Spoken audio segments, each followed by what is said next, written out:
Hello, chemistry class. This is Coach Jeans, and I'm bringing you this video podcast to try to help you out. Now, the idea about this podcast is to help you to learn to be able to write and to be able to name chemical compounds. So, the first thing I want to show you is the octet rule. Now, the octet rule is the overall rule that you need to know from chemistry. This rule right here is the most important thing that'll help you in understanding chemical formulas, and then when we write and do chemical reactions, and then really throughout the rest of this year.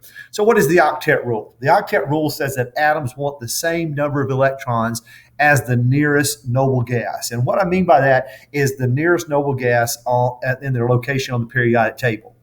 Now, the key thing here is that noble gases have 8 electrons in their outer shell. So the very last energy shell has 8, except for helium. Now, helium has only 2 electrons in the outer level, but helium is one of those special cases because since it only has one level, 2 electrons is the only thing that first energy level or that energy or that electron shell can hold. So that makes helium a noble gas, and it makes it a very stable arrangement. Now, what atoms will tend to do is they'll want to become stable. And again, the key thing is having 8 electrons in the outer shell like the noble gases. How do atoms do this? Well, atoms will either gain, lose, or share electrons by forming chemical bonds. And when they form these chemical bonds, sometimes what atoms will do is they will lose electrons. And if they lose electrons, they become positively charged. Other atoms will then gain those electrons and they'll become negatively charged. And so then you have a positive ion called a cation and a negative ion called an anion. And what do we know about nature? Opposite charges do what? They attract to each other.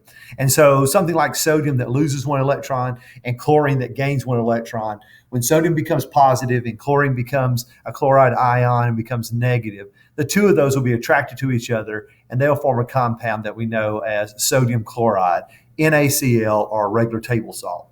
Now, another instance that atoms do this is when they share electrons and form what's called a covalent bond. We'll deal with that in a lot more details later on in the course. But when a covalent bond forms, neither atom loses or gains electrons entirely.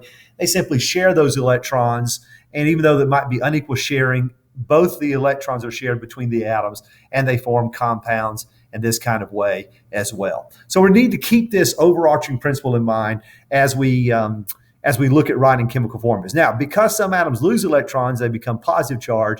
Other atoms gain electrons, they become negative charge.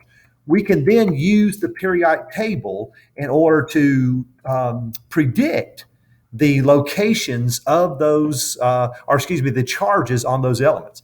For example, all the elements that are in group number 1, they get a positive 1 charge, or we might say 1 positive charge. Everything in group 2 gets a 2 positive charge. Now, the ones that are in the middle, groups 3 through 12, their charge varies a little bit. So you can't tell or can't predict by their location what the charge is. We'll talk about how we know what their charge is later on. You move to group 13, they have a +3, or we might say 3 plus charge, everything in group 13. Group 14 has a 4 plus charge. And then we begin to gain electrons. So everything in group 15 tends to gain 3 electrons, so they get a 3 negative charge. While everything in group 16 gains 2 electrons, so everything in group 16 gets a 2 negative charge. And then in group 17, these only gain 1 electron, so they get a 1 negative charge.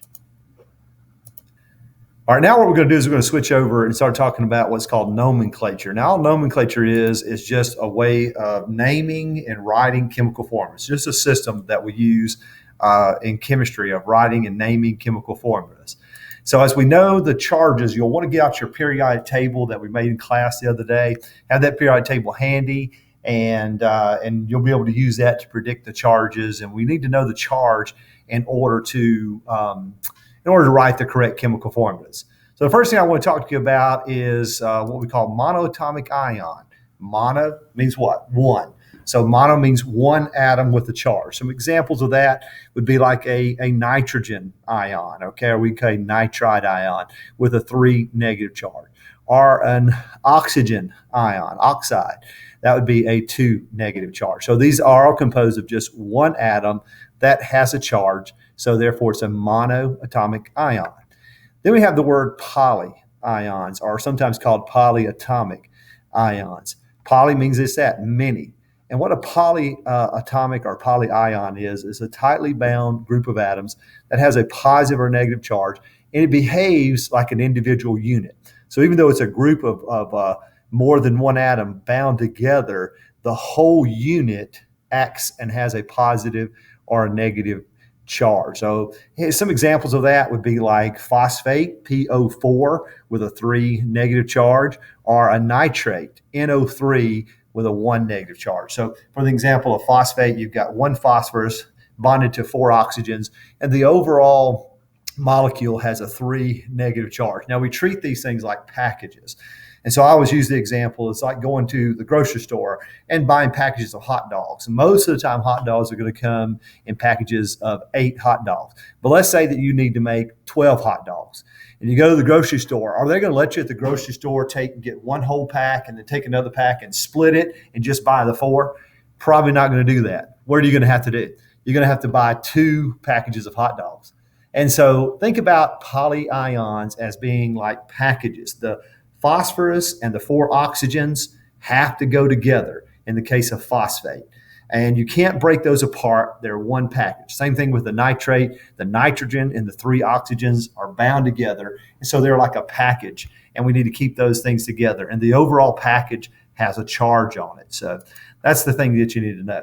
Now, there's a particular way of naming these, and there's a pattern here. So this table that you see right now, I want you to pause the video here and go ahead and copy down this table, and then we'll talk about it. So just take your notebook out. This will be on page 22 of your composition notebook, and you want to go ahead and copy this table. All right, so after pausing the video and starting it back, you should have the table copied down into your composition notebook. And basically the whole thing, the whole system of naming of polyions goes like this. You take the stem, which is the first element that's in the polyatomic ion, and you use that name, and then you add a suffix to it and sometimes a prefix. So for example, in this case, we have the chlorate. All right, chlorine is the stem, and then the ATE is substituted. So instead of chlorine or chloride, we get chlorate. Now the ATE is the most common form of that polyion. So in this case, chlorate is chlorine and 3 oxygens. So it's ClO3, and the overall charge has a -1. Now, when you have 1 less oxygen than the most common form, then it takes on an ITE version. So in this case, we have chlorite. So it's a ClO2 with a 1 negative charge.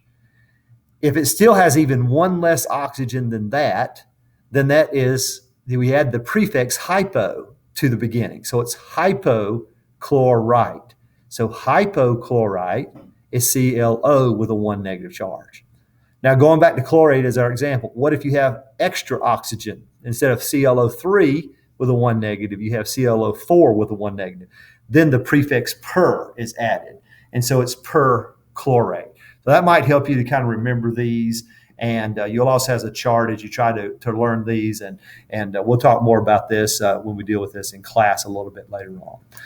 So now another definition. This is still on page 21 and 22 of your composition notebook. We have a binary compound. Binary, just like the word bicycle. How many wheels are on a bicycle? Exactly, 2. So binary means you have 2 elements.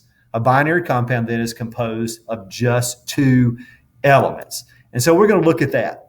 Now, what you have on the next screen here are rules for naming binary ionic compounds. And you might want to underline those, binary ionic, because this doesn't work for other types of compounds. It works for binary ionic compounds. So copy these rules down in your composition notebook there on page 22, and then we'll talk about it. You may need to pause the video here as well, and then we'll come back to it. All right, after pausing the video, we'll resume this. So just take a look at your rules. And we have number 1, we have name the cation. The first thing you're going to do is just simply write down the name of the first element. Number 2, if the cation is a transition element, we're going to use Roman numerals to indicate the charge. I'll show you plenty of examples. And then number 3, you're going to name the anion, but you're going to change the ending of the anion to IDE. So examples would be like oxide and nitride and chloride and so forth. And we'll talk more about this in the next